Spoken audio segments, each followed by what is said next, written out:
Ladies and gentlemen, why is it so hard to make good decisions with money? Or better yet, why is it so easy to make bad decisions with money? I mean, why is it so easy to spend $20 on takeout, yet so hard to put $20 in a Roth IRA? Why is it so easy to take on a car payment, yet so hard to pay off debt? As human beings, making bad decisions with money almost seems to come more naturally than making good decisions with money. And why is that? Well, the answer is very simple. We prioritize the present over the future. And it's not because we don't see the importance of the future, but it's because for a long time, our brains evolved in a state of scarcity that forced us to live in the present. And so our brains have trouble comprehending the future. But if we think critically on our view of the future and focus on changing that view, I think that we can make better decisions with money. And so in this video, I want to talk about how we view the future and why that view makes us make bad decisions with money, and walk you through 6 steps on how to make better decisions with money. Now, the first step is stop viewing your future self as a stranger. So the inspiration behind this video came from a podcast that I was listening to that was discussing this book, Your Future Self: How to Make Tomorrow Better Today by Hal Hershfield. And the author Hal Hershfield said that the reason it's so hard for us to make good decisions that benefit our future, like setting aside money for retirement, is because we view our future selves as strangers. It's hard to comprehend that this money that you're setting aside for retirement is actually going to you. And because it's hard to comprehend, this action of setting aside money for retirement almost feels like giving money to a stranger. Because we prioritize the present over the future, it's hard to understand the reward because you're not getting it in the present moment. For example, if you decide to buy a new car today, you feel the reward of getting the car today. It feels like it's directly happening to you. Whereas when you set aside money for retirement, it doesn't feel like it's directly happening to you, because you're not getting this reward in the moment. And so we view our present selves as me, but 10, 20, 30 years in the future, we view these versions of ourselves as strangers. Even though we know that these future versions of ourselves are actually us, it's hard for us to actually comprehend that concept. And so that's why it's hard to make good decisions with money, is because we prioritize the present and the rewards of the present over future rewards. And so to change this view, we need to move on to step 2, start viewing your future self like your child. Now, to create a better relationship with money where we make decisions that benefit our future selves, or at least don't harm our future selves, we need to stop viewing these future versions as strangers and instead view them as your children. Because when you view them as your children, you feel this sense of responsibility to take care of them.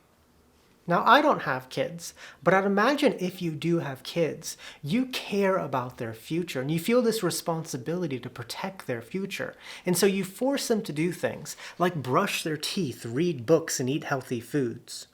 You feel a responsibility as a parent to make sure they do these things so as they get older, they have a good future with a full set of teeth. Parents probably care more about their kids' future than their own future. And so instead of viewing yourself 10, 20, 30 years from now as a stranger, view them as your children. View them as these people that you have a responsibility to take care of. And so let's talk about that in step 3, hold yourself responsible for your future self. So when we start viewing our future self as our children rather than a stranger, we feel more of a responsibility to take care of our future selves, and we understand that these decisions that we make don't impact complete strangers, but actually impact our future selves.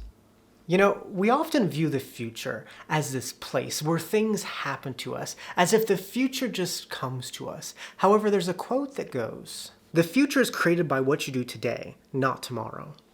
The future is something that you're creating. Depending on what you're doing right now in this moment will determine how your future turns out. And I think that it's important to acknowledge that fact, because if you want to retire early, not have to worry about money at old age, the way you're going to do it is if your today self says, it's my responsibility to take care of my future self, and then you set aside money for retirement, then your future self will thank you. But on the other hand, if you say the future just happens and spend all your money today, your future self will pay the price. You are responsible for how your future will turn out. You are responsible for that person you become 10, 20, 30 years from now. And it's important to take that responsibility seriously and view those future versions of yourself as your children that you have a responsibility over. And once you accept that responsibility, we can move on to step 4, consciously be aware of who your decisions are impacting. All right, so now that we've discussed that the reason it's so hard to make good decisions with money is because we view our future selves as strangers, and now we started to view them as our children that we're responsible for, we can now talk about putting this into action.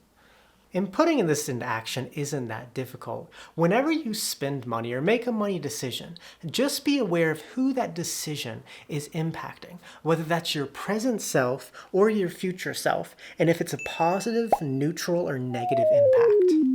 For example, if you decide to contribute to your retirement account, that would benefit your future self, but be neutral to your present self. Or if you decided to max out your credit card getting nice things in the moment, that might positively impact your present self, but eventually you have to pay back that debt and it would negatively impact your future self. Or if you get a raise and slightly upgrade your life while setting aside more money to save, that positively impacts both your present and future self.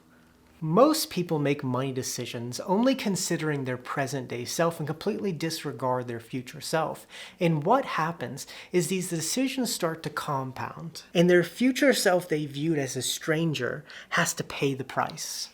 So whenever you make a financial decision, big or small, just consider who that decision is impacting and make sure that you're not making so many decisions that negatively impact your future self. However, at the same time, all your decisions shouldn't revolve around your future self.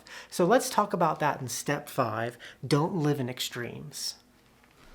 Now, although it's important to take care of your future self, some people could take this idea to an extreme and only make decisions that benefit their future self, and in the present, they're living a life of deprivation. They're always living in the future, that they end up never enjoying the present, which can be just as harmful as only living in the present. So whenever you make decisions with your money, just make sure you're making positive impacts on both your present self and your future self. Don't wait until you have $1 million to live your life. Life is this balancing act where you need to enjoy the present while also making sure that you're not screwing over your future self.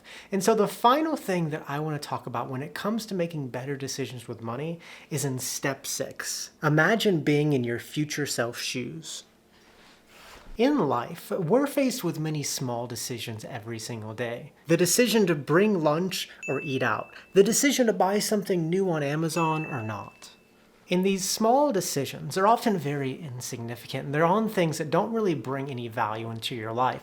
They're just wasteful spending. And the problem that people have when it comes to making decisions with money is that they make a bunch of small, wasteful decisions every single day.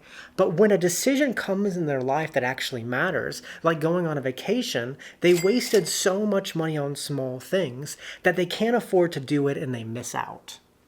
There's this interesting story that Jeff Bezos said about how he decides whether or not he should make a decision on something. He said that he imagines his future self looking back on his life, reflecting on all the things he did or didn't do, and he thinks about how his future self would view the decision he's making right now.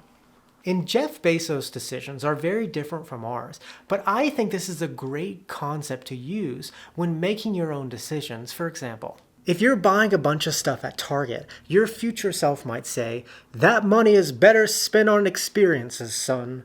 Or when you have kids and get a very expensive mortgage, your future self might say, "A smaller house would allow you to spend more time with your kids." Or if you set aside money for your retirement, he might say, "Thanks for thinking about me."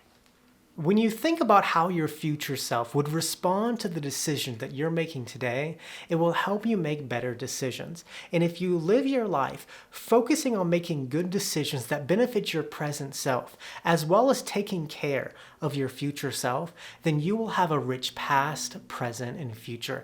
And that is how you make better decisions with money. With that, muchas gracias. Que tenga un buen día. Nos vemos, chicos.